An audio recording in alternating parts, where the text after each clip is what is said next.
Hello and good evening and welcome to another exciting Vobes show. It's the 9th, isn't it? It's the 9th of April 2020. It's 8:05 in the evening. Hope you've all been out doing the NHS clapping. Support the NHS, save lives.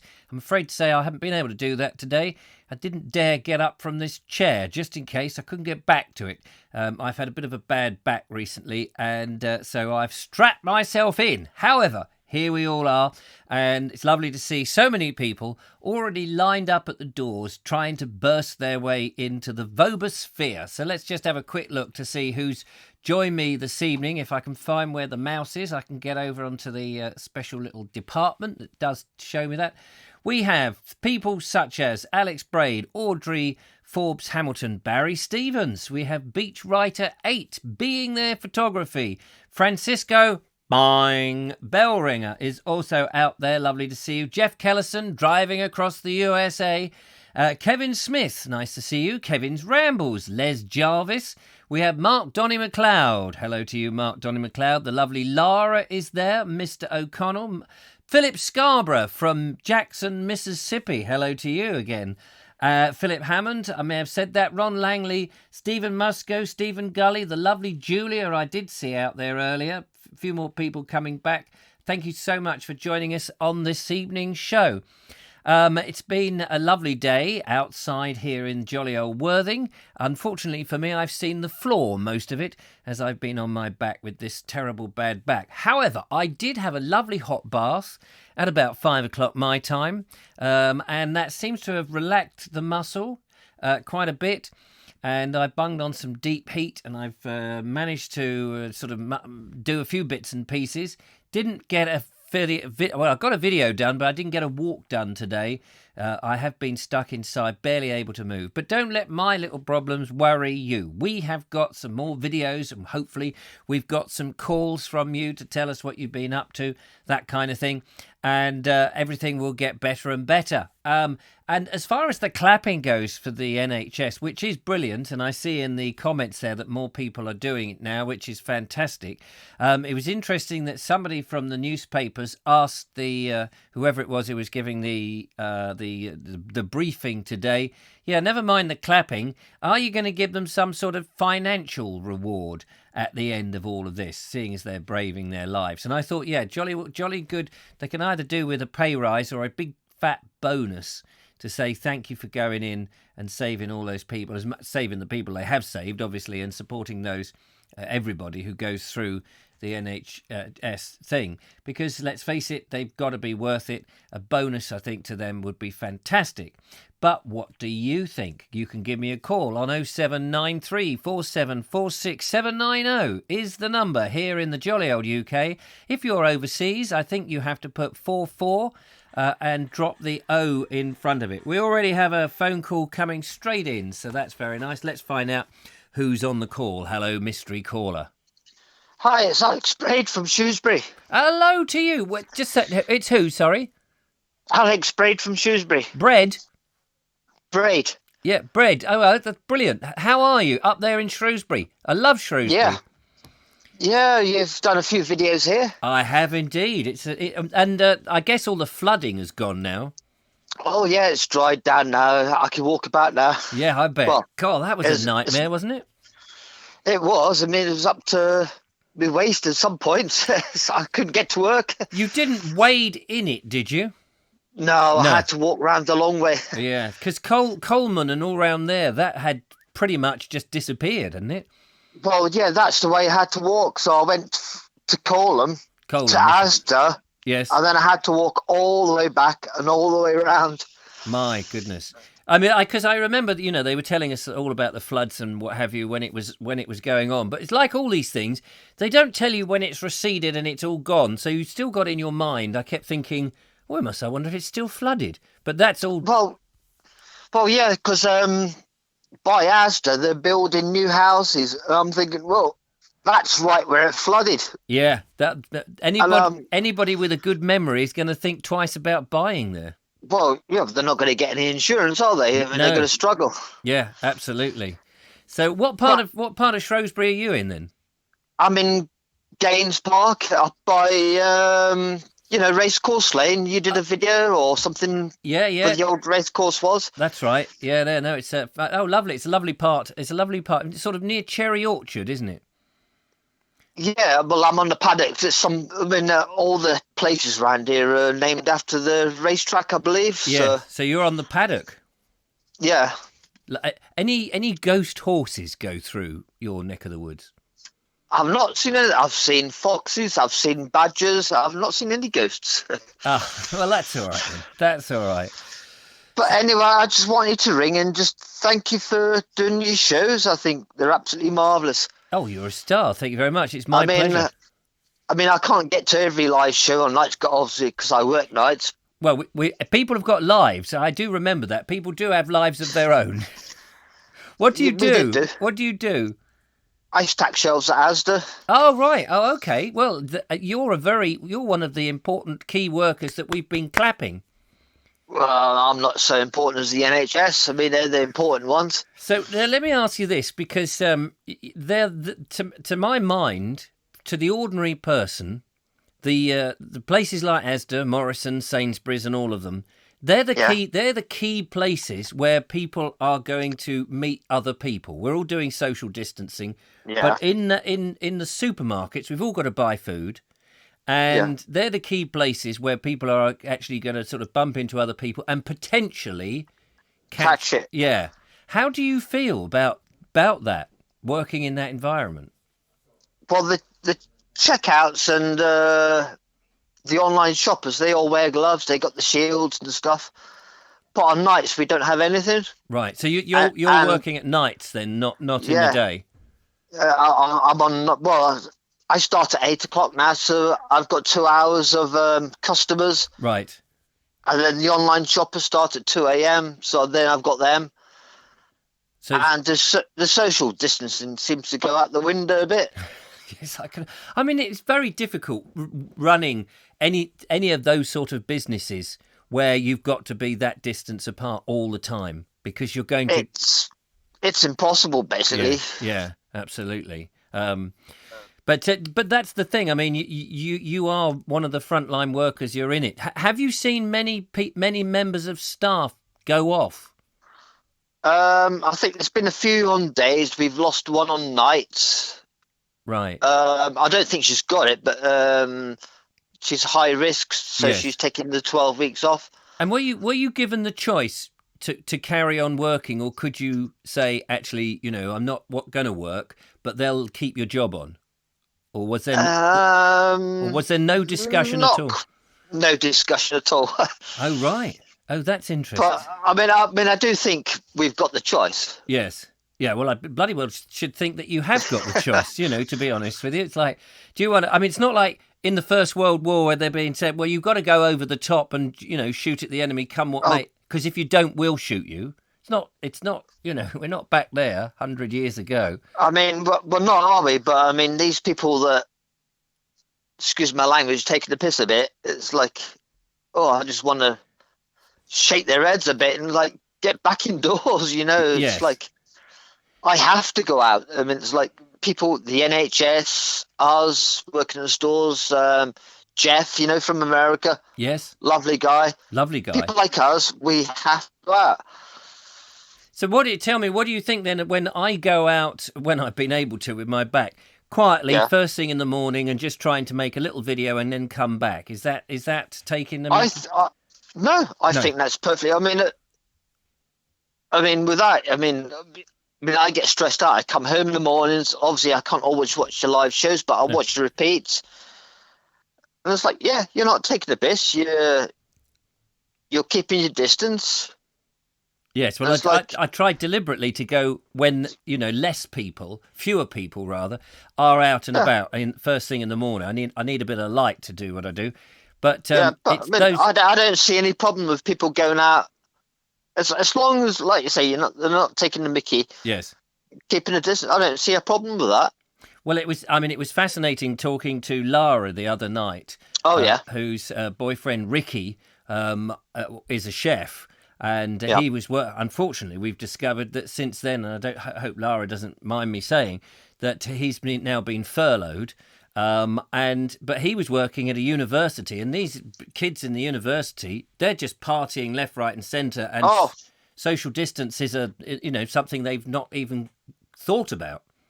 Yeah, he's the one that's the cooking for the students. Yeah, and well, I just think it's the young people. It's like, I mean, come on, guys, it's like grow up a bit. It's like, yeah.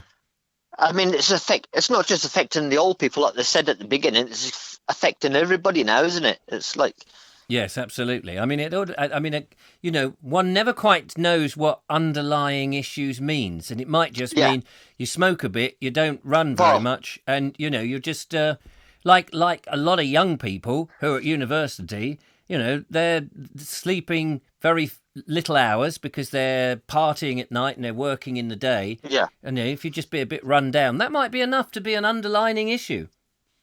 Well, it's like, guys, I mean, we were all young once, but it's like, calm down, Absolutely. Well, thank you so much for calling in and telling us about that. And I'm pleased that you're enjoying the live shows. I love your videos, mate. I absolutely love them. Well, I do hope to get back up to Shropshire and do some more, because there's so much up there to explore. Well, there is. I mean, I walk past most of it every day. Yeah. Even I'm learning something different every day. So. Yeah, fantastic. Yeah, it's lovely. It is lovely up there. Well, take care, Brent. It's lovely to talk to you. Thank you, and thank you for your videos, mate. It's my pleasure. There we go. All right. All the best. Cheers, mate. Bye-bye. All right now. Bye-bye now. There we are. That was Brent, all the way from Shrewsbury. I meant to ask him, actually. I meant to ask, because I think he says Shrewsbury and I say Shrewsbury. That's only because that's how I was introduced to the term. And those that don't know, Shrewsbury is the market town, the county town of Shropshire, which is a landlocked county up in the Midlands, just sort of north-west of Birmingham. So that's all good. We have another phone call coming in from, by the looks of things, America. Let's find out who that is. Hello. Bobby, this is Jeff. I was wondering if I could ask a really quick favor. Yes, of course. My lovely boss is working from home right now because they have closed the office, and she is an absolute Vobes fan. And I was wondering if everybody could give a shout out to my boss. Yes. Stacey Trively. Stacey Trively. Trively. Beg your pardon. Stacey. Hang on one moment. I'm just taking the headphones off. Stacey, a big shout out to you. Everyone, I'm sure, will say hello to Stacey. And I hope everything is all right working at home. No doubt she can keep Jeff on the road, going here, there, hither and thither from her house. But yes, fantastic. Well done. And she's the lady that's got the Bald Explorer mug, hasn't she? She is. It sits prominently right on her desk. She is quite proud of that. Fantastic. Oh, that's lovely. It's great to hear. Fantastic. And so work hasn't dried up for you. She's just working from home, directing you. Go this way, Jeff. Go that way, Jeff. Keep going, Jeff. That's about it. That's about what happened. Yes. Well, everyone is. I can see there in the comments. We're all saying hello, hi Stacey, hello Stacey, which is fantastic. Hello from Glastonbury, Stacey. There we are. What about that? That's a service you don't get on the BBC.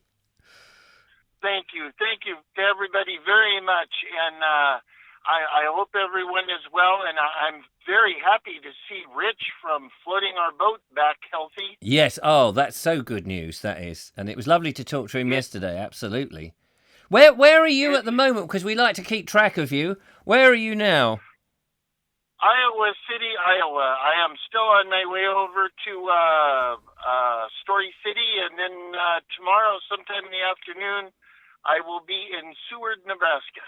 And are you still taking empty boxes? Nope, I got rid of those. No, I'm empty right now. I'm headed over, farm chemicals, back to farm chemicals. Back to farm chemicals. There we are. Everyone, a different journey. Fantastic. Well, you look after yourself, Jeff, and we'll talk to you soon. Thank you very much. Bye. Take care. Thanks for calling. Oh, bless. How about that? Bye-bye. There we are. That's Jeff Kellison, zipping about, empty at the moment, but going to pick up a whole load of farm chemicals, but a big hi to Stacey, his boss, working at home. Must be hard. Must be hard being the boss working at home when her truckies are out there driving across the countryside. Fantastic. How about that? So yeah, I guess I should have asked what part of the states, as Ian Beddoes has asked, is Stacey. And is Stacey in there? Get on the chat room and let us know where you are, and we can talk straight to you. Richard, have you got Jeff's photo ready? No. I keep forgetting. I'm going to write it down. I haven't got any pen and paper in here, which is a shame. Remind me tomorrow, lovely Julia. I must get the lovely... I wonder if I can do that. I probably can't do it very easily on the live. I'll see if I can do it whilst we're watching a video. Shall we go and watch a video? Yeah, let's watch a video, see what happens. So we'll nip in now. We've had a few more videos. A couple of videos that I haven't been able to put in for tonight, which have come in. They will come in tomorrow as well as anything else. But thank you for sending them in. It was always great to see them. Let's go into the video box and see what we've got to play in tonight. We've got videos tonight from the lovely Mike Dixon. He's very prolific. Thank you. I used to be prolific, but now I'm epileptic. We've got another one from Barry, who is also prolific, but something bit different from Barry on tonight's one, Barry Stevens. Kevin, we're going to start with Kevin because we left Kevin wandering around the Cowdrey estate, if you remember yesterday, and I completely forgot to play in the second half of it. So we will find out where Kevin is. We've also got a few more as well, but let's go and see what Kevin is up to right now. Well, it's me again, Richard. Just here. Practice nets for the cricket at Miller's Cricket Ground, which is just over here. I'm now heading down towards the ruins again after doing a loop, and that is where I'll end my video for today. Walking along, a lady coming towards me, keeping our social distance as usual from people, and I just looked across, said good morning.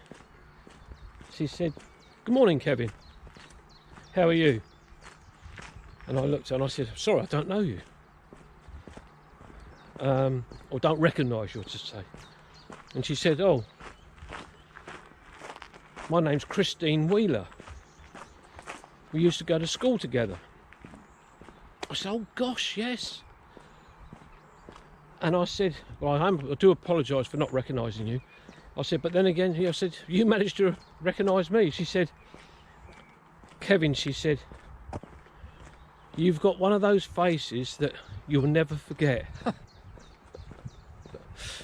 Now, I don't know whether to take that in a good way or a bad way. But bless her, yeah, I had a bit of a chat with her. So that was lovely. But I hadn't seen her since 1969, when I left school. She was a year below me, I believe. But yeah, a face that you never forget. Just one last look at the ruins as I head down and home. Anyway, Richard, that's it for today. I'll catch you on another one. Bye-bye. There we go, the lovely lovely Kevin there doing his wandering around the Cowdrey estate, and it was great to see him there. Now, whilst that was going on in the background, I have managed to locate the lovely Jeff's photograph. That will come up a bit later. I've got to move it onto the system from the email, so it's not as easy as just going bing, but we're doing our best to get it all sorted. Let's have a look at some of the chitter-chatter while we're there. Hang on a minute. I want to just double-check that... where's Kevin gone? Where is he? He is there. Turn him off for a second, otherwise he'll come flying back in. And bung up the show, and people can call if they so wish. Marvellous. Ian Beddoes says, farm chemicals. Is the horse manure over here? Is that what you just said? Yes. Mark Donny McLeod, Nebraska, wide open fields and farmlands, corn and maize. Audrey says, police chief reassuring us that officers will not be searching our trolleys. So if you're out there buying Easter eggs, you'll be okay. It is Easter after all. Andrew Norris. Hello, Andrew Norris from over in Croatia. I have to say a big thank you to Andrew, by the way. He was very generous. He gave me a nice dollop of patronage the other day, and he does make me laugh. He says you should, and he's working on a very special video coming up, but that not today. It's coming soon. He says you should have a wall map. I know that would be so good, a wall map to be able to trace Jeff's movements, or even if we could cut to it on the screen, that would be fantastic. I wonder how we can do that. Talk about Shine America, says Steely Chase. Richard, it would be cool to have Jeff's photo pop up every time he calls in. Yes, I am going to work to get that on the system. Very good idea. Alex Braid says, I agree, such a nice guy. We will get him up on the screen before the show ends. I promise you, I will get him on the system come hell or high water. I just don't want to be fiddling here and whilst we do it. It's nice to keep the show flowing if at all possible. Try and be as professional as we can, don't you know? Michael Angel says Kevin is talking without opening his mouth. He's trained at that. He is actually, apart from being a painter and decorator, he is a trained ventriloquist. He has a brush that he can make talk. It comes out of a pot of paint, and he used to be inspired by Basil brush, but his brush is a paintbrush, and it's called Whitey, because he mainly does like undercoat and that sort of thing. And this brush comes out and he makes it talk, and hence that he's so practiced at it that he barely opens his mouth, which is how that works. Kevin Smith says great idea to Julia's idea. Mark Donny McLeod says I like the beard, Kevin. Very good whiskers. Kevin's always had a beard, hasn't he? Mike Stevens says yes. We had fireworks and saucepan lid bells. During the clapping. And Alex says, Julia, I have a model of Jeff's truck, but I don't know how to post it. That's a curious thing.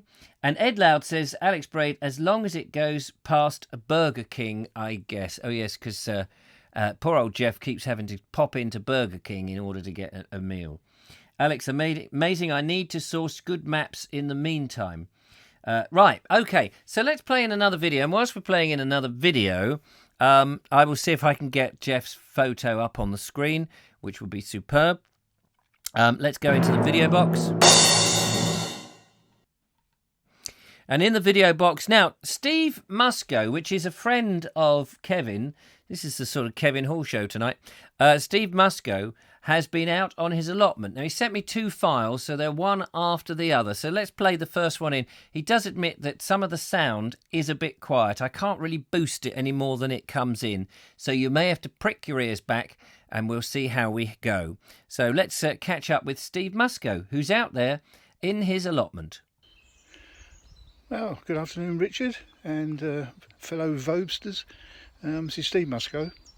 I'm down my allotment at the moment on this very sunny afternoon. Really hot. It's about 25 degrees down here at the moment. This is Thursday, the 9th of April. Just come down here for about an hour. So I'll sort of show you around. There we are. That's the first part. So let's go straight into the second part here of Steve showing us around his allotment. This is one plot which I've got the second earlies in. Planted those a couple of weeks ago, so they should be ready around about June time, I would think. The middle plot there, I'll be putting main crop potatoes in, which are going at the end of April. Should be ready, I don't know, August, September time. And I've got a plot over there which I'm going to prepare for carrots and stuff like that. This plot here has got onions and leeks. The leeks I've started to dig up, which they're very good. First year I've ever tried doing them. Very good. Got raspberries there. Strawberries there, and a nice cooking apple tree. And here are my neighbours from the next plot. Some chickens. Not giving me any eggs though, but there you go. Anyway, that's just a short brief tour of my allotment. And hopefully I'll do one a bit later on when there's something more to show. Okay, cheers for now everyone, bye. It helps if I put the sound up, doesn't it? Lovely. It does look very nice. It looks very professional, I have to say, Steve, with all those lovely square beds and those wide paths around it. Fantastic. Looking forward to seeing how things grow this year. And I'm guessing, I don't know if, what's his name, Veg Grower Podcast, Richard Suggett, of course, I forgot his name then for a minute. I don't know whether Richard's there and what was the question I was going to ask? That doesn't matter now. It's gone. So busy remembering his name, I forgot the question I was going to ask him. But it's very interesting, and hopefully you'll have loads and loads of lovely veg growing up there in your allotment, which is superb. So now I'm going to give you the picture. I'm going to have to do this way because if I try and sneak it into a folder ready to play, actually, because of the complicated way the system is set up, it will actually, you'll see it going on anyway. There is another way I can do it, but I can't be bothered to switch. Oh, hang on. Oh, we've got a private number, so I'm going to have to ditch the private number because if you're ringing and your private number comes up, I can't take the call, I'm afraid, because we have too many pranksters, so I'm not even going to even give them a chance. Right, so let's have a look at Jeff then. This might need adjusting as we go, so we'll see how we get on. Here we go. There we are. That is Jeff. Wait a minute. That's not quite right. Hang on a second. I'm going to make some adjustments here. Bear with me, caller. So this is probably all happening live, isn't it? But here he is. This is the lovely Jeff Killison. We'll show a bit more of him. That's Jeff. I'm going to make some more adjustments as we take the phone call. Hello, who's there? So we've got pranksters on 07305 900 442. That's your number if you're being a prankster ringing up the call. It's 07305 900 442. If you want to give them a ring and tell them to stop mucking about, that would be absolutely fantastic. But there is the lovely Jeff, and he looks rather resplendent there. Thank you so much, Jeff. I've got to work out how to switch it off. There we go. That is the lovely Jeff. I'll make sure that we get his picture coming up at the appropriate moment. I wonder if I can slide that into the photos booth. No, I can't do that. I'll have to do it a slightly different way, but I can do that tomorrow. But anyway, there is a shot of Jeff for you. So when he rings in, we can do that. Now, what would be great, actually, is to have, for those regular callers who call in, wouldn't it be great if we could put their pictures up on the screen? Now, that is possible. I can do that. But I'll need you to send me in your photo. If you're one of our regular callers like Kevin or Ed Loud or anybody who happens to ring in on a regular basis, then do send me your photo and we'll put it up there. We'll give you a little name tag over there so people can see what you look like as you call in. That would be absolutely great. Just another thought. Send those to richard@vobes.com and I will make that happen. So something to think about on these days when you've got bugger all else to do, apart from eat your Easter eggs, by the way. And apparently Linda Kane did tell me yesterday that this fantastic Easter egg that she was persuaded to send me in the post, that unfortunately she couldn't actually send it in the post. So it does look like I won't be getting any Easter eggs from that quarter. I'll have to go over to the supermarket that's behind my house and buy them anyway. Let's find out what you've been gabbling on about. An allotment with military precision, says Barbara Charles. Yeah, it did look like that, actually. That's quite true. Jeff Kellison's very, very, very busy is slammed. Oh, right, okay.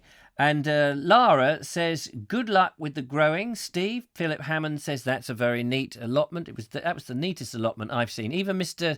Suggett's allotments isn't that neat. Michael Angel says very nice. Mrs. Sadler says very nice video. Thanks for sharing. Cynthia Walders, well done, Steve. Ed Loud is slammed. Oh, here we go. Is slammed an American expression? I use it all the time, but perhaps I picked it up from an American media. Now, weirdly, I got the answer to the question before the question in my lineup of things, so that's a bit strange. But anyway, there we go. Have I come to the end? Superb. Hi, oh, hang on. People are saying hi. Oh, nice pitch. Hi, Jeff. Yes, of course. Do you know, I thought that was because we had the phone call in. Jeff Kellen says, the lovely Julia, I had a gift made for Joseph. I left it in New York City this morning and should get to it next week. Oh, how lovely is that? Ed Loud, great idea. I'll send him my head plus some hunks body. Yeah, good idea. Thanks, Ed. That will be perfect. Well, you probably got pictures of you when you were in the training days, when you looked like, what's his name? Mr. Blobby. No, not Mr. Blobby. What am I talking about? The Arnold didgeridoo. If you're ringing on a private number, I cannot take your call, but thank you very much for giving it a try. Now, what have we got here? Dave Davis says, hi, Richard. It looks as if we'll be back to normal in 3 weeks. That's what I heard on the UFO channel. The UFO channel, of course, they'll be up to speed, won't they? And what does the UFO channel... You must give us a call on 07, whatever the number is, 93. I should know this off by heart. 0793 4746 790. And tell me, what do they have on the UFO channel? Is it all speculation about whether the unidentified flying objects exist and all that kind of stuff? Be fascinating to have a conversation about that. Be something totally different to what we normally have a conversation about. So, yeah, you know what to do. I don't know that we will be back to normal in 3 weeks. I think this might go on for another month at least. Evening all, that's a good-looking mug, says the lovely Veg Grower Podcast. Let's just give Veg Grower Podcast a bit of a plug. Here it is. That's his mug. You can get one of these mugs if you go on the Veg Grower Podcast website, actually. And one of these could be winging its way to you. And I'm sure if you ask Mr. Suggett very nicely, he'll even put in some fresh seeds. Actually, I don't think you can do that because I think the third party actually make the mugs, but you could put the seeds in yourself and pretend that they were from him. That's the sort of thing I would do. Robert Baxter says, I believe the BBC are tightening up on their conspiracy theories. There seems to be a lot of these strange conspiracy theories at the moment. What's the most outlandish conspiracy theory that you've heard? Be interested in that. Not the 5G one. That's a bit of a old news now. Is there another conspiracy theory that we that we're not aware of that we should know about? Not the lizard men that David Icke goes on about. He is a bit of an oddball. Kevin Ramble says, Richard, what was the private number that rings you? Well, I can't tell you, can I? Because it comes up as private number, you fathead. Michael Angel says, I hope UFO doesn't mean what I think it is. Unidentified flying objects, as far as what I understand. Mid-June was mentioned. We might return, but no guarantee, says Andy Kendrick. Yeah, I've got a feeling that it is going to be a bit more like that. Unbelievable flipping offerings, says Linda Kane. It could well be unbelieving flipping offerings, if one can say that clearly with a straight face. And Steve Langley says it's going to go on for a while. That's what I figured. I think it will go on for a while, which is a real pain. I made a video today which goes out tomorrow. I couldn't walk. I couldn't do anything. I had a bad back and it's been plaguing me. And there are some places that I can get out to locally, but not very many. And I'm, very frustrated, as a lot of people are, because my entertainment is going out exploring different places. And I've got so many exciting places I want to go to, but obviously we're all curtailed and can't do it. So tomorrow's video that I will be putting out is a bit of a lame one. Not as lame as the lame one where I could barely move. It's not as entertaining as that, alas. But it is some ideas of where I want to go and where we go after the crisis is over. Once the crisis is over, I will be going out. Private number is really desperately trying to ring into the studio, but I'm afraid to say it won't work. You need to unprivatise your number so that we can tell the viewers who you are, and it's the only way we can protect everybody from coming in. Dean Cooper says, I'm growing runner beans. I'm growing old. Putting it politely, says Linda Kane. Yes, being their photography, our government know what they're doing is the best one I've heard. Well, that's true. Philip Scarborough, you better be taking care of Eric during all of this. Eric, yeah, he's in lockdown. He's been in lockdown since 2005, Eric. He's down in the basement and he's not allowed up. To be honest with you, now, after however many years it is, 15 years since 2005, if he came up into daylight, I think he would shrivel. he would be. What were the creatures that when they came out into daylight they shriveled up on? Wasn't the Morlocks, was it? But there was some creature in films that went not vampires. Not talking about that. It was a different thing. Ed Loud says the most outlandish theory I've heard: when Richard Vobes claps the key workers at 8, he claps his head just as he does this in time to audio video clips. That's exactly it. Robert Baxter, I've heard people saying the 1% are behind it, but not sure what they mean. The 1%. Oh, the 1% about, the 1% of people who've got all the money. Is that what they mean? Veggrow Podcast says, you're the second person to mention runner beans today. Yeah, well, they've been running off the plate, haven't they? Mark Donny McLeod, UFO, I found a few students cook frying pans, unidentified flying objects. Yeah, unidentified frying objects, I should say. Yeah, that would be good. Gremlins. Is that Gremlins when they go into... I can't remember now. There was one funny old creature in a movie. I haven't seen any. We should talk about movies. In fact, John Berger is the person to talk about movies, but he's... I don't know whether he's out there. Peter May said, I only found out yesterday that Lord Byron has died. I love that guy. He was a real character. Has he? He died? The Lord Byron? That does seem a bit barking, doesn't it?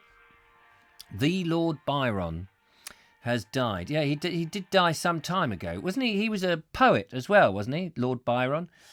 Dave Ford says, too early for runner beans. Are we running the runner bean competition this year? I want to know from Dave Ford, because we did this competition last year and unfortunately didn't know I didn't get a chance to participate because the slugs ate all my runner beans. Hello, caller.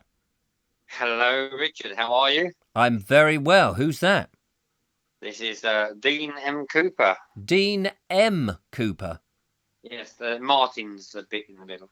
Is it Martin? Dean Martin Cooper. Yes, my son Martin. Dean Martin. Can you give us Dean Martin? Can you give us a bit of a are you a crooner? Well, yeah, I can. I can get off my horse and grab my gun, Fantastic! I love it. How are you, Dean? I'm good. Now I'll go out to my kitchen and give you a call. Well, obviously away from all the noise. Yes. And how are you? You doing well yourself?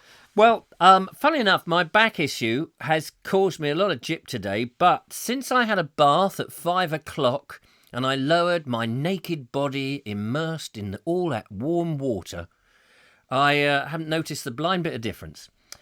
No, I have actually. It's been a lot better. It has been a lot better. I'm hoping that tomorrow I can hobble into Morrison's to do some shopping.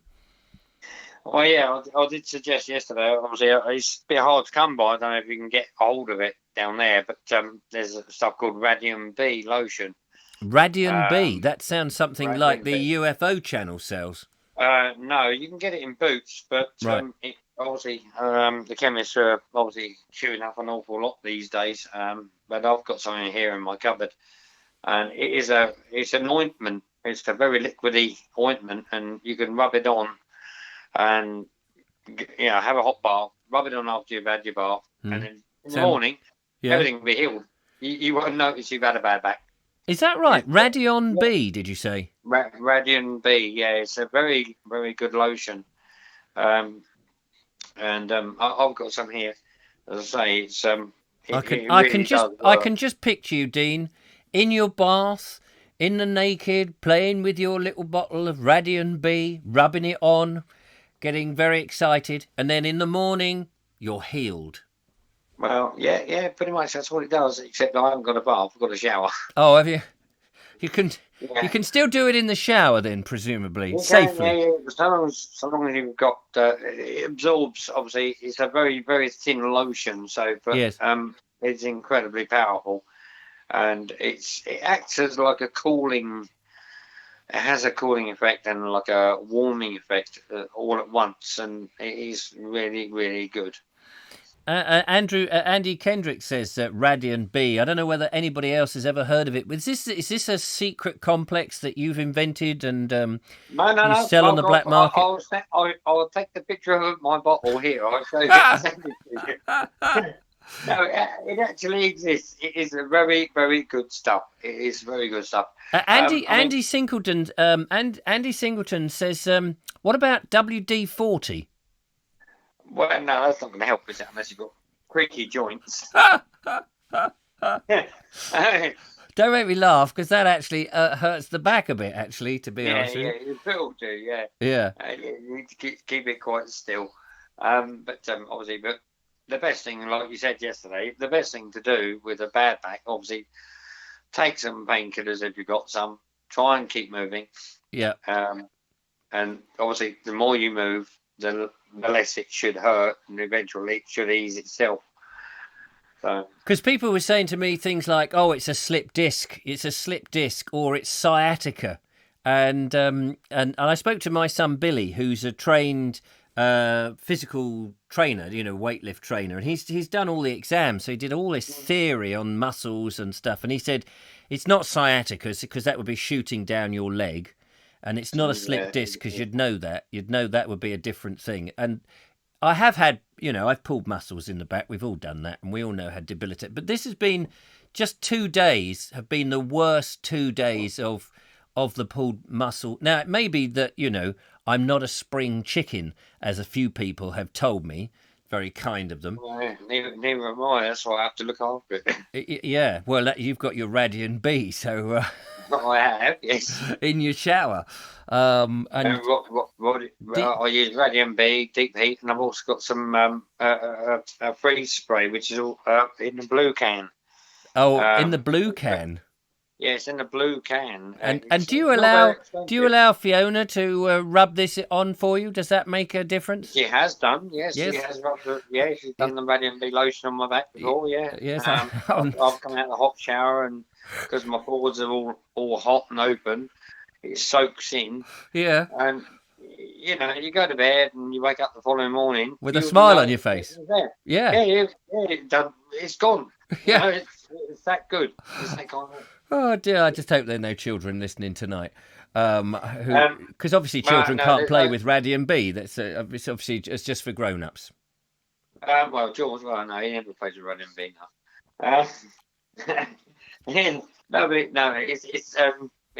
It's kept quite safe here in my cupboard up there with all our medical supplies. So yes, locked under lock and key. Excellent.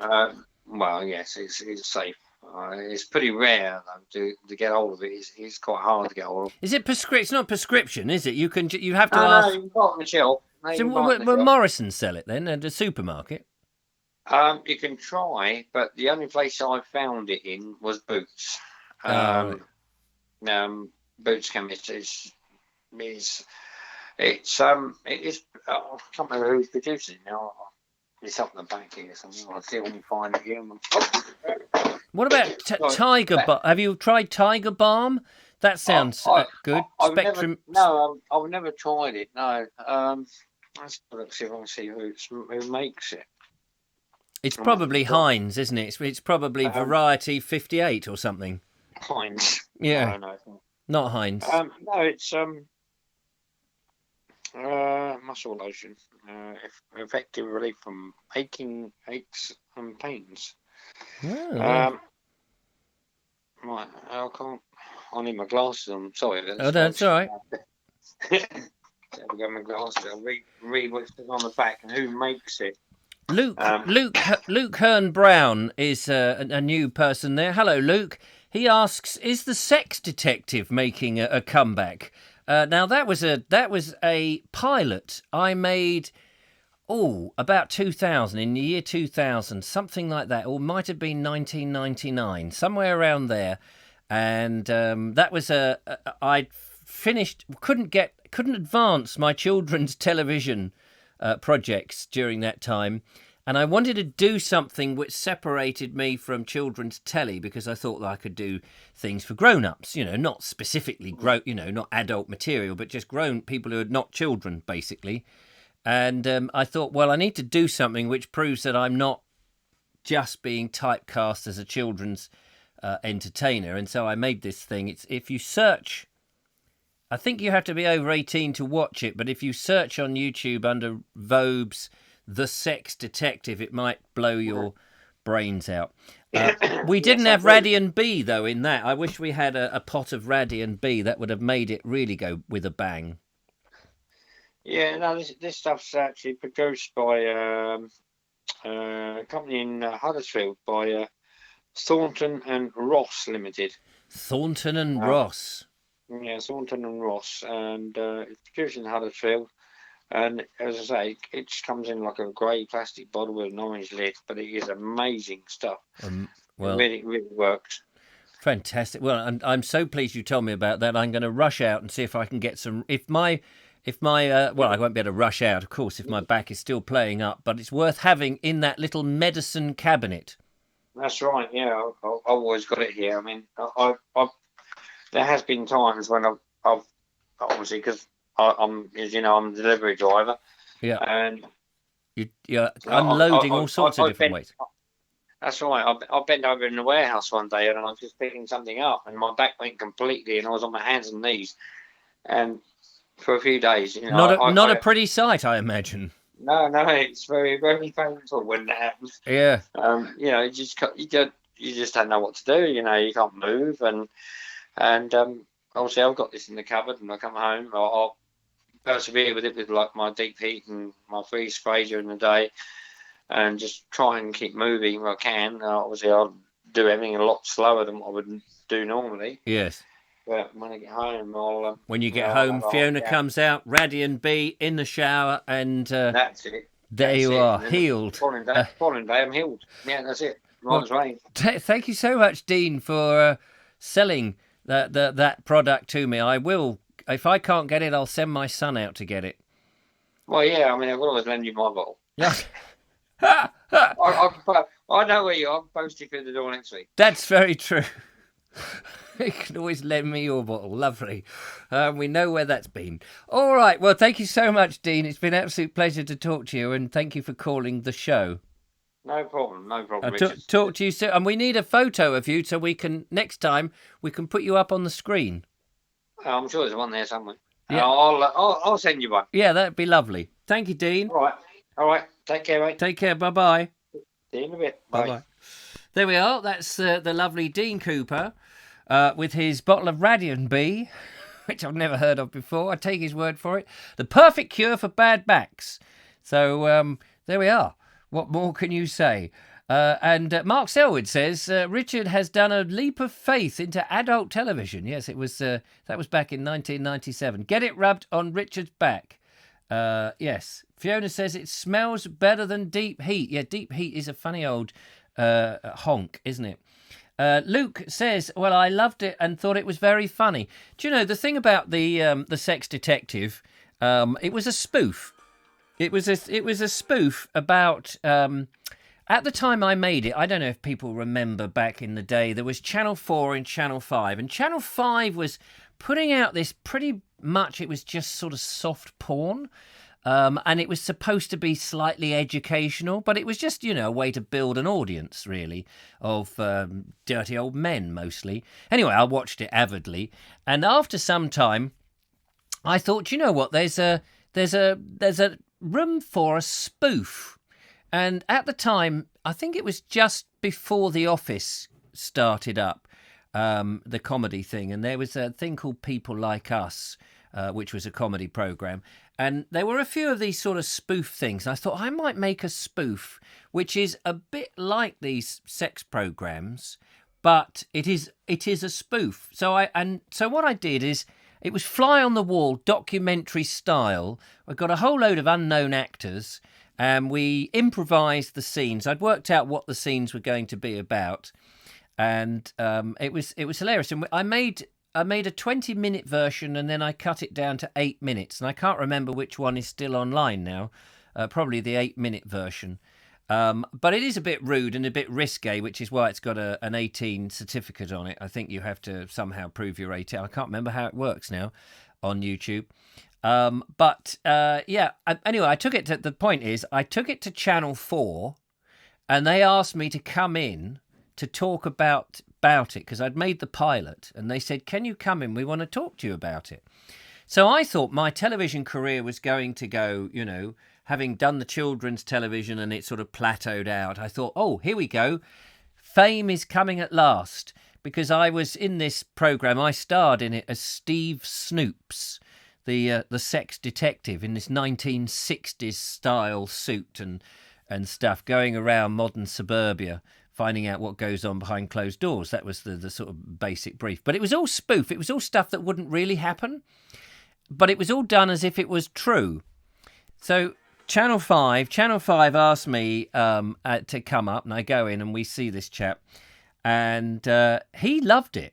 He absolutely loved it. And he said, I think if I showed this to the rest of the staff here at Channel 5, they would believe that it was true. And he says, that's what I like about it.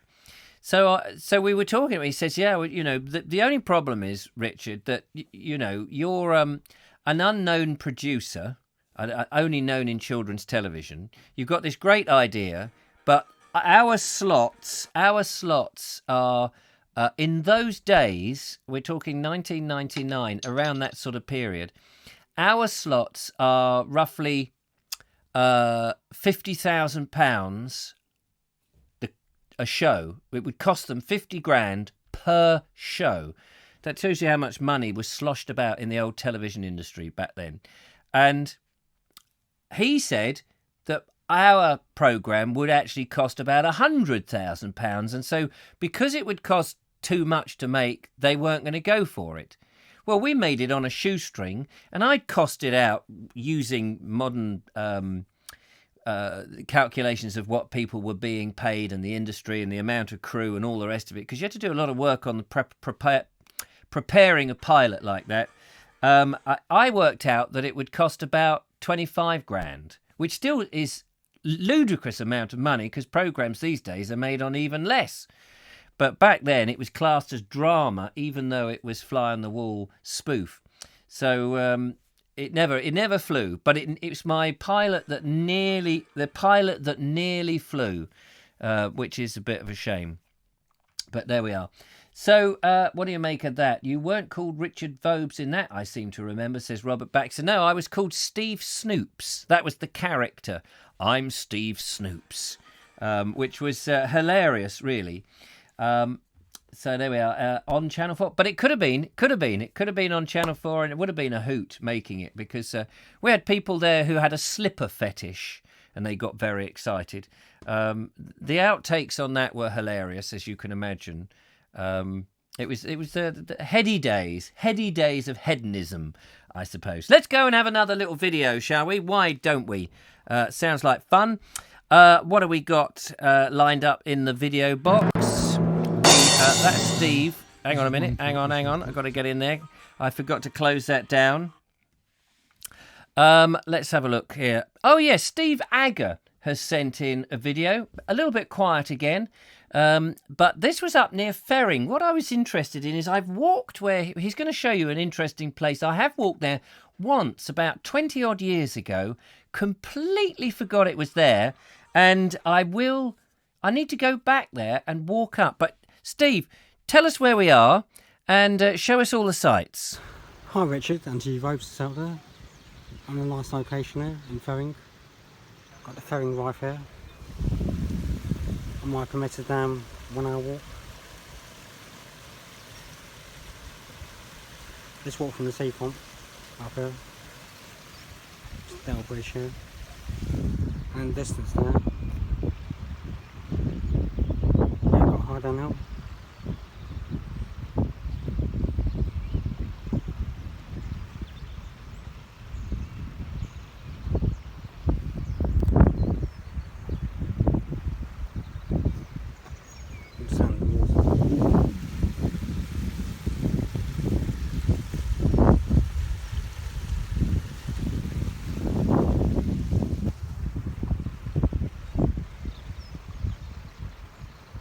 And a bad song as well.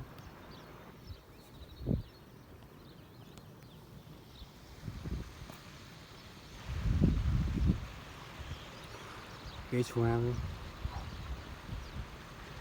back to you in the studio. There we are. Thank you so much, Stephen, for sending that in. As I said, I have walked up that area once before, but it would make a nice little video to explore because it's a lovely part of the world. I was hoping to cycle over to Ferring and do a cycle ride round there, which I may well get round to doing once the back is up and running. So thank you so much for that. That was great. Just having a look here, Spectrum in Green has just said that Boris is out of ICU. Is that true? Is that what happened? Is that the news? Fantastic. That is very good news. I can't wait to hear the 10 o'clock news to find out more about it. Michael Angels says, I did a lot of work for Paul Raymond and the Raymond Review Bar, I think it was called, but only as an illustrator. I could tell you some stories too. Well, on a grown-up show, not that this is a particularly grown-up show, as you know. That would be fascinating. Mrs. Sadler says, a lovely, elegant stream. I love the sound of the birds chirping. Thanks, Paul. It was Stephen Agger sent that one in. Sorry, I got an itchy nose. That looks just like the place I know on the Romney Marshes. It does, doesn't it, actually? It's very like the Romney Marsh. I do want to go back to the Romney Marshes on my bicycle and cycle round a little bit more. So very lovely. Beach Writer says, I remember an ointment, wintergreen scent. My mother would put it on a hanky for us to take into school if we had a cold and head stuffed up. It would smell the hanky and head cold. It's a bit like Obersoil, actually. I used to use a lot of Obersoil. Dean Cooper has sent in an image of Radian B, ladies and gentlemen. And to be honest with you, it does look like something you would put in your car or in your radiator. So I'm going to show you on the webcam so that you can see exactly what this looks like. Let me just get back into the show thing. Here we go. This is what it looks like on the webcam. Radian B. Yeah, that does look like something, a liquid to repair your radiator. But if it repairs your back, so much the better. Thanks very much, Dean, for sending that in. What a brilliant thing that is. So there we go. So beautiful, beautiful area. Sorry, Paul, didn't know your name was Stephen, says Mrs. Sadler. Yeah, it's easily done. Linda Cadman says, I've just found the Sex Detective Richard on YouTube. Looks good. Must watch it later. Oh, my God. What have you done? That was very strange. What else have we got there? Just watched some of your video, Richard. It is a bit naughty. Wendy, Laurie, you've sneaked off to watch. Yeah, there's a little bit of it is tongue in cheek. You have to take it with that. And it was years ago. What I did in my former youth, ladies and gentlemen. Oh, I'm so abashed. It's all good fun. Dave Ford says, goodness me, just watched your naughty video. I'm shocked. 42,000 views. Really? Oh, by the way, on the Bald Explorer, we've just crossed the 10,000 subscribers mark. Woo! Just before I came on air, I noticed that there was 10,001 of the subscribers there. I dare say there might even be 10,002. Although there was this moment in the day where it went to 9,998. And I thought, any minute now. And then it went down to 9,096. Two people had thought, my goodness, how awful is that? They decided that it wasn't gonna. They weren't going to let me go over the threshold, but in fact, it did. So I'm very pleased about that. Andrew Kendrick says, a few sniffers on here tonight. Well, you never know, you see. You never quite know. Mark Selwood says, tongue-in-cheek. What cheek? It gets worse. It does get a bit worse. It was very fruity, I have to say, but it would have made a hilarious series had we have let it go to Channel 5. Dave Ford says, I think her tongue was in your cheek, Richard. Yes, possibly. Let's not dwell too much on that video. I did lots of other interesting videos as well, don't you know. Kevin's Ramble says, well done, Richard, on the 10,000. Thank you very much. The Veg Grower Podcast, round of applause for 10,000 subs.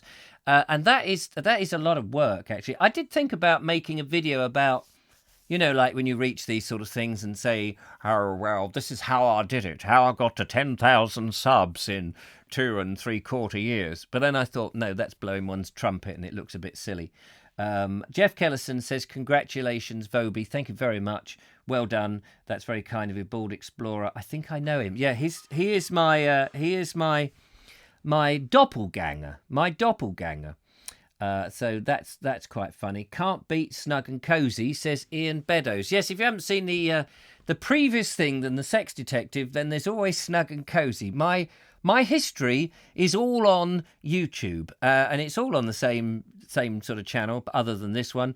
And you can go back and you can see what a strange career I have had. Shall we go and have another look at another video? I think it's about time we do. Let's go into the video box and see what there is there. And we're going in there. And have we seen? I think we've seen almost everything. However, Barry has got something very interesting to show us. Barry Stevens with a slightly different video. Oh, I pressed the button. Hello everybody, Barry Stevens here. I thought I'd do a little bit of a different video today about something that I found metal detecting about 2 or 3 years ago, where I live in Odium in the middle of a field. When this came out of the ground, it was very rusty and you couldn't see much detail, and I just threw it into my junk box, and one day I decided to dig it out and give it a clean up. After a couple of hours cleaning, I got it quite clean and could see lots of detail. I was quite intrigued as to what it was, so I did some online investigation and asked some people. I took it into an antique shop and I basically found out it's not exactly trench art, but it's like trench art. Basically, the Spitfires would go over Sicily in the war, and so would the American planes, and some of them would get shot down, being Sicily was allied with Germany, and out of the aluminium that the planes were made out of, they would make things like this. This depicts, it's got a date there, Sicily 1944. You've got the name of the town and a church scene obviously in that town, and you've also got is it called a Tricilian, that symbol with Medusa's head in the middle of it. And if you can see there, you've also got the Union Jack and the American flags. I was told the reason for that would be because once we won the war, obviously the Sicilians panicked and quickly inscribed the flags to then give to us, so that we wouldn't be so harsh on them. And these originally would have been given to the Nazis for food and water and things like that. I also found out that the British soldiers would be given these by the Sicilians and then bring them back to England, all around the country, hence why I found this one buried in a field in Odium. Anyway, I thought you might find that interesting. Take care, goodbye. Fantastic. I'd such an interesting what you can dig up out of the ground there. And thanks, Barry, for sharing that with us. And what an interesting history it is. And I'm surprised that you dig these things up and then you just chuck them into your junk box or whatever, and then later on you get to clean them up. I'd be just so excited. I remember when I used to go out with my dad, and back in the 70s and early 80s, I think, when he had a metal detector, and all he mainly got was silver paper coming up. But he did find a couple of interesting bits and pieces, but he often went down to the coast to see if he could get some extra money, but he was unable to do that. Now, what have we got here? Somebody said, I think most of the subs were gained during the viral outbreak, so someone's a winner, Richard. Oh, Mark Selwood. I think, for Mark, that I did get quite a few fairly recently. I've got about 1,000 in a month, but the other 9,000 has taken a few years. I had about 500 subscribers in 2017 when I got going, around about June time. End of June sort of time. And I had set up my account, I think, in 2006, something like that, with YouTube, which was some time ago. So it'd taken from 2006, so about 9 years or whatever, to get 500. And then I started with the YouTube doing a daily video with a 5-year plan, ladies and gentlemen. I've still got 2 years to run into my 5-year plan to find out whether it is a feasible thing to do.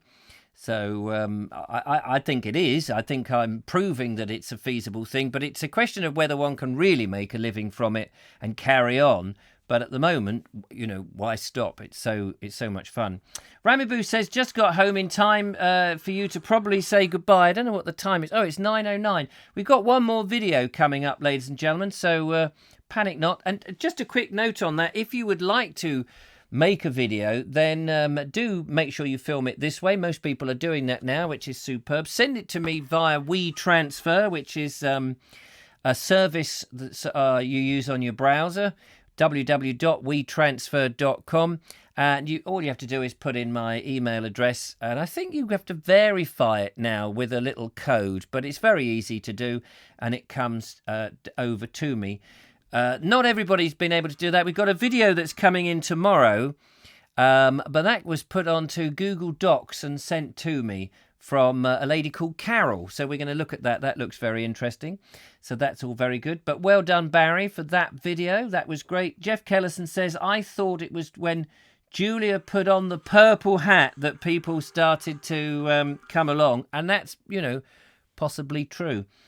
Andy Kendrick says, good finds.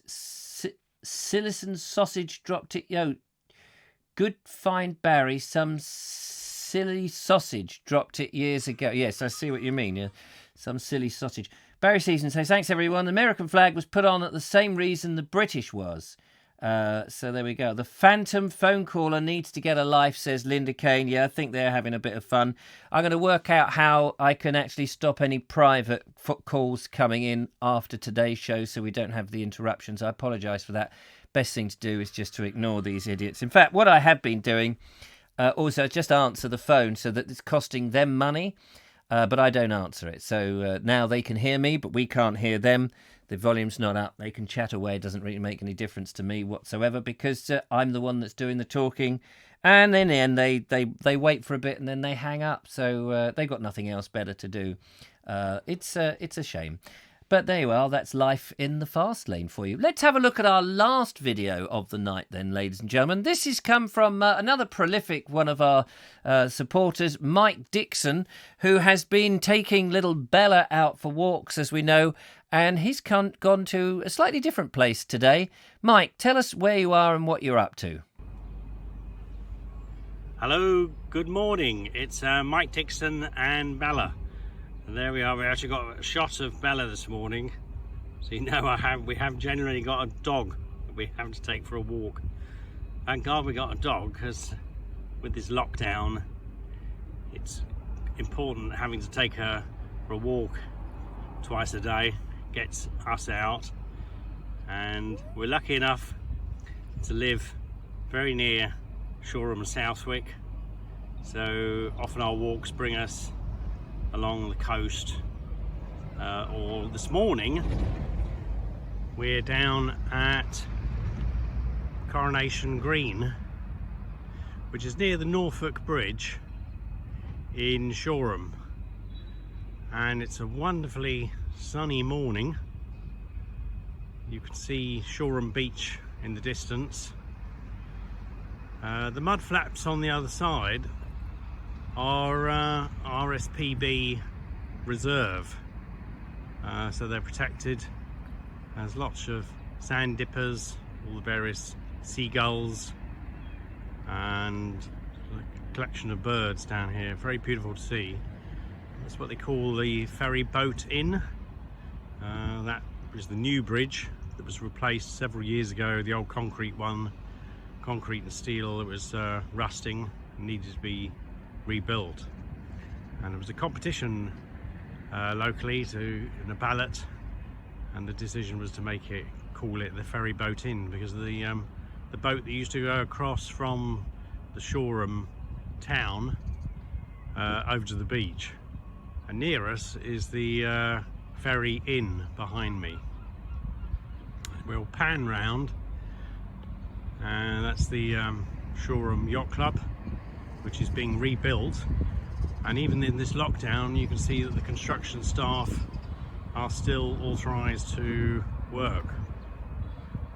Not quite sure why that was permitted in this pandemic, but I presume the government decided that developments go ahead. And in front of us you can see the Ferry Rig Inn on the corner. It's a beautiful old-fashioned English pub. And then we go around, which is Coronation Green. Have a lot of market, you know, kind of festivals down here. A celebration of the oceans each year, which we come to. And then you got the main high street. This is a lovely old building, and the yellow building is a firm of solicitors. And the one next door, I have been inside. It's a private residence, but the owners often have art exhibitions, things like that. Got a beautiful balcony overlooking the estuary. I have sat there and enjoyed a cup of tea and some cakes. Beautiful, beautiful setting. Anyway, I thought I'd just share it with you. And Bella and I are going to go and have a walk across the bridge, and then we're going to go home. But I thought I'd share it with you today. It's a wonderful setting. Take care. Keep safe. Bye. There we go. How about that? The lovely Bella there, ending that wonderful report from Mike Dixon. And just so you know that Bella's had some very nice breakfasts recently. They've been giving her some swan's eggs, which go down apparently very well. Mike has been out there in the kayak, nipping over to the swan that he was with the other day, and he's managed now to get hold of those eggs and have a lovely scrambled egg breakfast for little old Bella. Fantastic. I've just been looking at my phone, and it seems to be able to reject calls that it doesn't know. So private numbers, I think now, will no longer interrupt the service, which is handy. But before we go, ladies and gentlemen, that's all the videos for this time. We've got a couple of videos for tomorrow, which will be lovely. If anybody wants to just make sure that my phone is now still able to take phone calls from people that we like, then do give us a call on 07934746790, and that will be absolutely superb. Give us a call, and we'll have a quick chinwag before the end of the show, ending the show in about 10 minutes' time. And I can tell you that at the moment the back is not too bad. I've got my fingers crossed that we're going to be able to be up and running, well, maybe up and walking in the morning, which would be absolutely fantastic. Audrey says, excellent video, lovely Shoreham. There we are. Stay safe. Beautiful Bella. That's not all Audrey. That was a number of other people mixed up in there as well. Robert Baxter says there's a pub in Ullapool in Scotland. Here we go. We've got a phone call coming in. Let's find out who that is. Hello to you. Hello, Richard. It's Richard Suggett from the Veg Grower Podcast. Hello, mate. Hello, mate. How are you doing? Yeah, not too bad. Do you ever get troubled with undesirables ringing in on your show? No, I don't. No, for some reason. But you're very lucky. But I have managed to find unknown calls cannot no longer ring the number. So hopefully that's sorted that problem out. Well, let's just hope it doesn't stop people whose numbers aren't in your phone book, but maybe genuinely ringing you. Well, that's it. That's why I wanted somebody to ring me just to make sure that... and you're not in this phone book, because this is the first time you've rung, isn't it? I think I've rung before. Oh, right. Oh, okay. Yeah. I'll have to try. I don't know that I don't think I've actually rung this. I'll ring the phone because I don't. Oh, I might have rung it. Yeah. I'll have to find somebody who's not rung. It isn't. It just says unknown numbers. So that could be. Yeah. Oh, I see what you mean. So it could be somebody's. I was just hoping it. Well, I'm going to look at. I'll Google it. I'll Google it. How to not have private, numbers come up. That's probably... I mean, what you've done might actually work. It might just block private numbers that have hidden their number. Yeah, if their number is hidden, then yes. Because at least that way I can, if somebody pranks me, I can read out their number, and then people can ring them and say, "Oi, can you bog off?" Can't they? Because you have that all evening. I mean, they've been ringing for the last hour, just constantly on speed dial. And in the end, my solution was to just answer the call and put it on mute. Well, that's wasting their money then. At the end of Well, the day. exactly. That's what I thought. Exactly what I would do. Waste their money because it's costing them to make the calls, and I keep them going for as long as possible. Especially when we're playing videos and I'm waffling and I'm not, expecting any calls. Anyway, never mind all that nonsense. Before we go, how are you doing over there in Littlehampton? I'm very well, thank you. A lot better than what I was doing yesterday. I had a bit of a lack of motivation day yesterday. Sorry. But today, full of motivation, busy. I'm just writing a script for tonight's podcast as we speak. Oh, yes, because you're recording are you doing a podcast? I listened to a podcast that you did with, what are they called? Design the Field or something? Agents of Field. Agents of Field, which is a strange name, isn't it? Not Agents of the Field, but Agents of Field. Well, there was a TV show, I think it's still going, called Agents of S.H.I.E.L.D., which came out about the same time. Right, so it was a play on words. Oh, that's very clever. Very clever indeed. No, that was very interesting. They sounded like a great bunch of people. Yes, I've not met Sophie before, but I've met Aid a couple of times. Yeah. And they're full of energy. They're exactly what gardening needs. They're full of energy. They've got a real sort of comical look on them. And they're just fun to be around as well. So are you modelling? Yeah. Are you modelling yourself on them now? Full of energy and fun to look at. No, I don't think that's quite what I've got. I'm just myself. Well, that is the most important thing: being yourself, not being anybody else. And yours. Are you still producing a video every day? Yes, still producing a video every day. I mean, there might be the odd day that I think there was a couple of days last week I didn't do one, but. And how is that going? Because you've gone from towards the end of last year, you were sort of mainly concentrating on the podcast, and the videos were like, as and when, not very much, because obviously you were working a lot.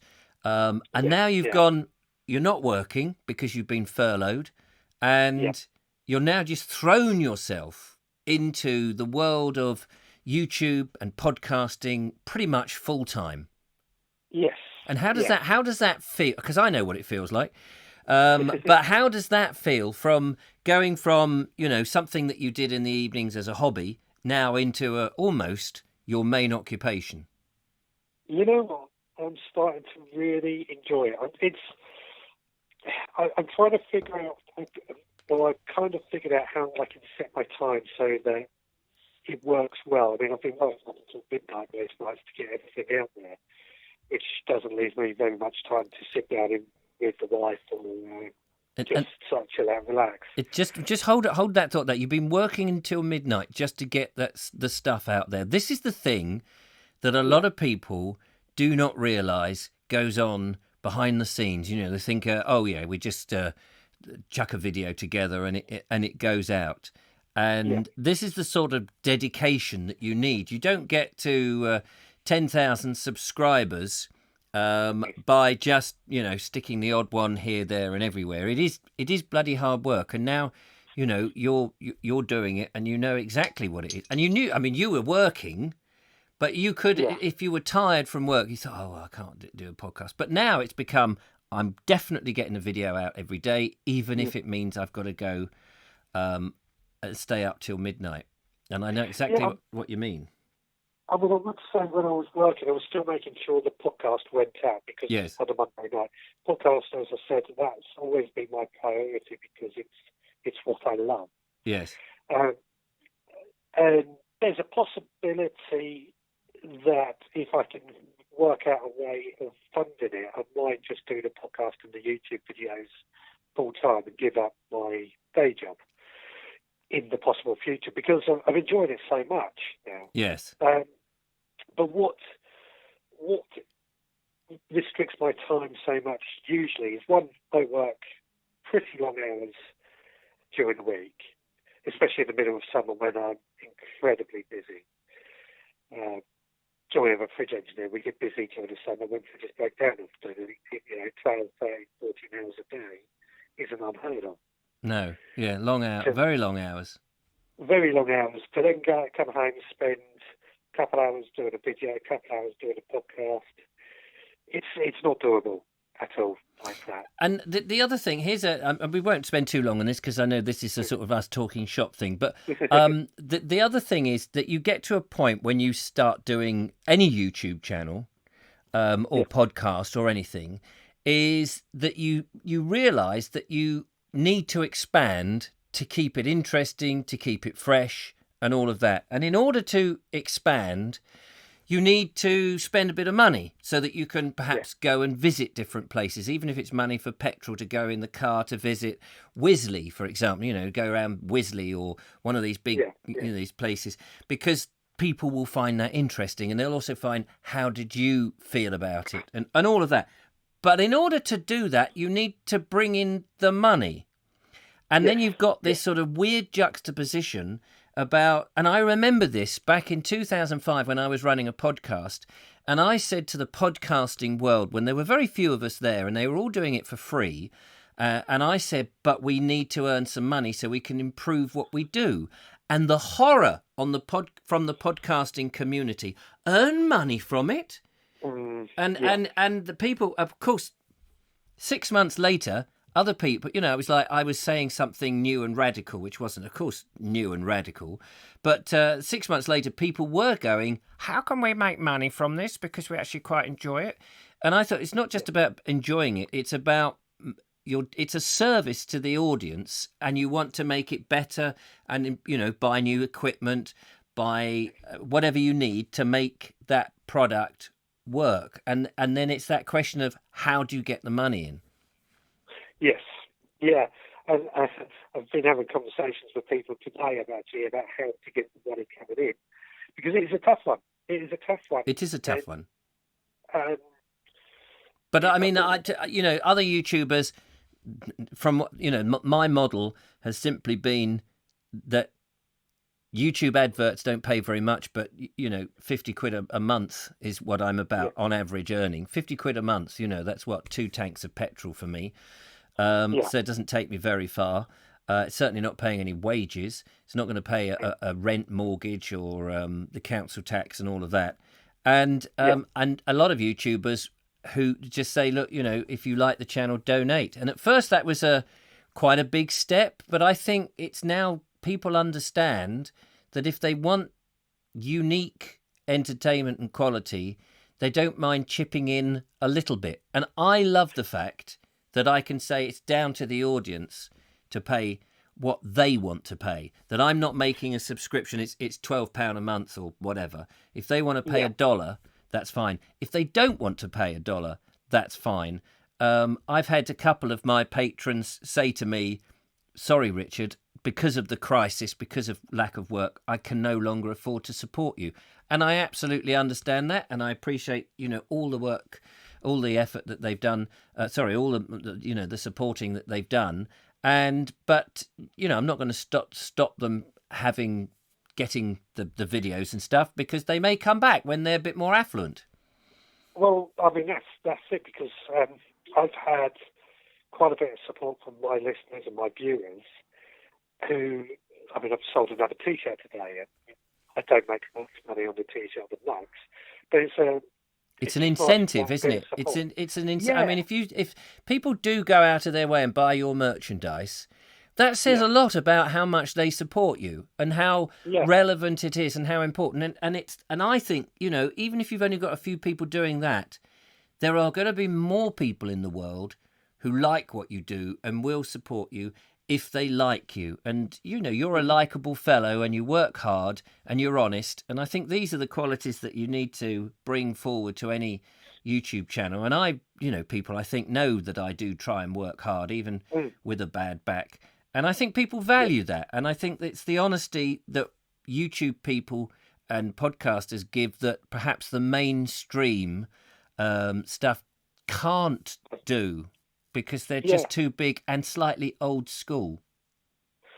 Well, I mean, the honesty thing is quite important to me. I've always said I want to be as honest and as I can be with my listeners.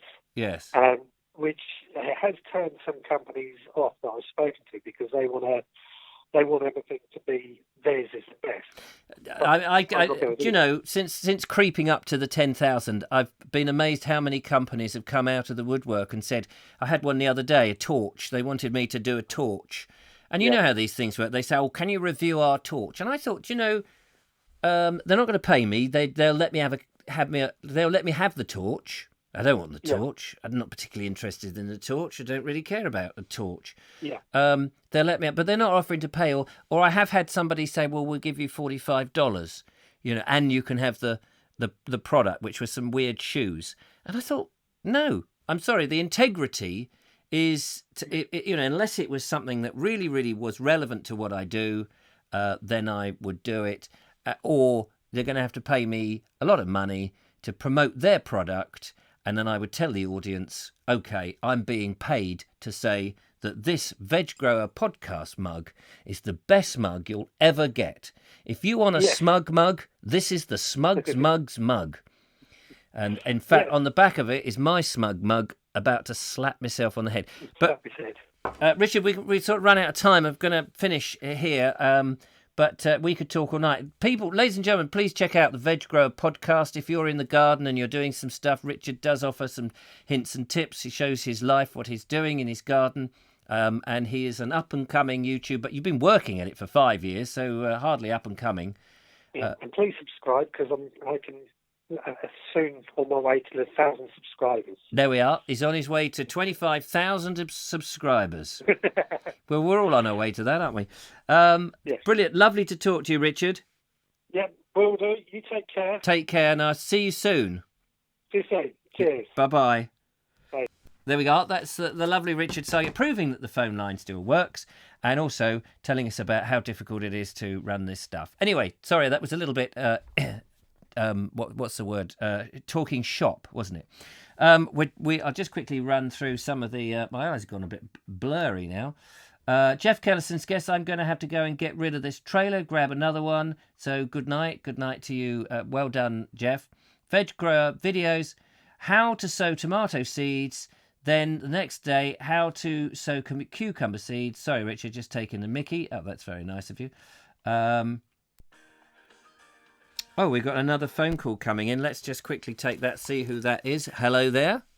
Hello, Richard. It's Ed Loud. I just wanted to see if my brother's unknown number would work on this new train. Ah, yes, it has. That's brilliant. So there we are. I think we've got... There we go. We've proved that we got rid of the... I mean, unless they just stopped ringing, but they've been pretty persistent. It's just has. What is in this slick head? They're breaking all our bottles, Mr. Grimsdale. Mr. Grimsdale, they're breaking all our bottles. No, don't do that. No, don't do that. You did that. I'm hanging on. Oh, love But Richard, it was the cats, It was the cats doing it. It was the cats, was it? It was the cat. It was the cats, wasn't it? It was indeed. Yes, I remember. It's a fantastic film. Oh yes. What's it called? What's that one called? I can't remember. I just remember Nelly the horse. Nelly. Oh, and the apples. The apples. Poor Nelly. It's from my heart. Is it really? And he gives him the apples, and the Nelly sort of falls asleep, doesn't she, or dies or something. I can't remember what happens to the horse. Does he die? Well, she gets sick. Oh, He puts her in the bed and nurses her. Yes, that's right. Oh God, I'm just trying to remember the film, because I remember all the Norman Wisdom films. I've actually got a copy of it on VHS. It was my grandfather's, and we used to watch it together. So. Oh, it's fantastic! That whole sequence in the morning with the breakfast, and then coming down with the wallpaper down the stairs. We're talking about Norman Wisdom, ladies and gentlemen. If you've never seen Norman Wisdom, his very first film, 1953, with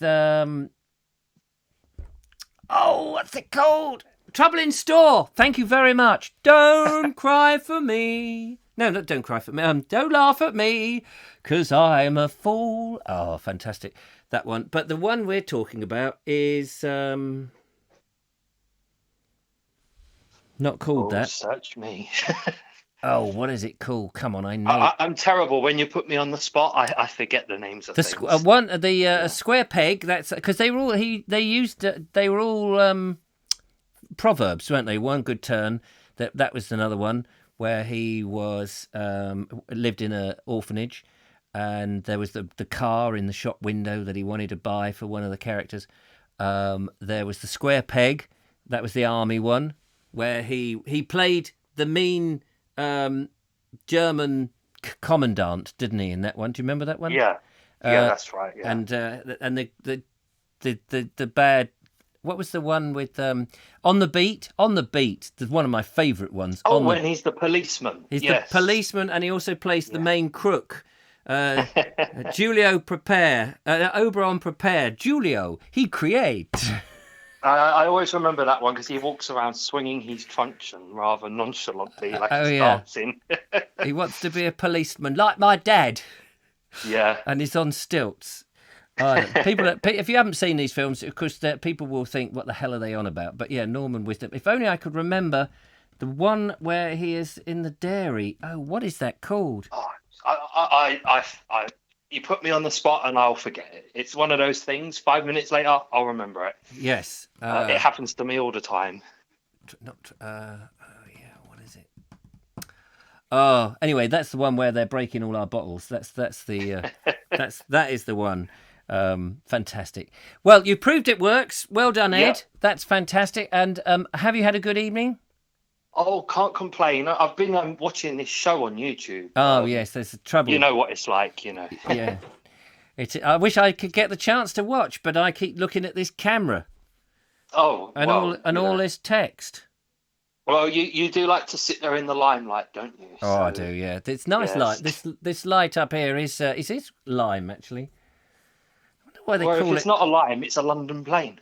Yes, that's true. I was just thinking, limelight. That's interesting. Isn't it? What do they? Where does that come from? Limelight. It's not a green light. I think the light used to actually be slightly green. To burn lime or something. Ah, hence the limelight. I might be wrong, but I seem to remember hearing that somewhere. There we are. There's got to be a method. Anyway, Richard, I better let you go and get some sleep with your bad back. You'll be wanting to end the show, and my brother will be wanting his phone back. The Early Bird. That's the one. The Early Bird. Fantastic. Oh, well Thanks to Days of Yore. The Early Bird. Oh, yes, and Ron Langley had said it, and Days of Yore had said it. Norman Wisdom, big in Albania. Oh, there we are. The Early Bird. Oh, fantastic. Well done, everyone. Bum, bum, ba, ba, da, ba, dum, bum, bum. Bum bum ba ba da ba. I remember the tune. Do you remember that? Bum bum ba ba da ba. I do, yeah. I remember. Fantastic! Gonna have to go and watch a Norman Wisdom film now. I'll have to dig it out. It's just sitting in my front room somewhere, but I don't go in there because you'll get feedback from the show. Yeah, not to worry. Anyway, lovely to talk to you, Ed. Thanks so much for testing the phone. Good night, Richard. Good night, everybody. Take care. Bye. All the best. There we go. Look at that, Ed Loud. The Early Bird catches the worm, of course. Fantastic. Well, there we are. That's it, ladies and gentlemen. Thank you so much for tuning in. Sorry, it's been a little bit self-indulgent tonight in various places. But then it is the internet. We're not the BBC. So, that's what we do. Linda Cameron says, got a box set. Love Norman. Yes, I've got a box set of the DVDs, which is great. Yeah, I should have got that. The Early Bird. I don't know why I didn't think of that. There is a club in Crewe called the Limelight. Yes, I wonder how it gets its name. Limelight got popular in the 19th century. Audrey says they used to burn lime in lights at the front of the stage, hence the limelight. There we are. We learn something every day in this show, don't we? Why doesn't he put +44 in front of that number, says Omni Bridders. I'm not quite sure. Dean Cooper says something studios, this is a live show laters. Fair dues. Anyway, Radian B, that's the place for me. Thank you so much, ladies and gentlemen. Enjoy the rest of the evening, whatever you're up to. It has been great fun, but I must now go and put myself in my little box. Hopefully out and about tomorrow to make a video, but there is a video lined up. So there we go. Take care. Look after yourself, and thanks so much for coming. 112 people watching. Very, very thanks for that. And see you tomorrow. Take care, same time, same place, 8 o'clock from the Vobes. Good night. Bye-bye. Bye-bye.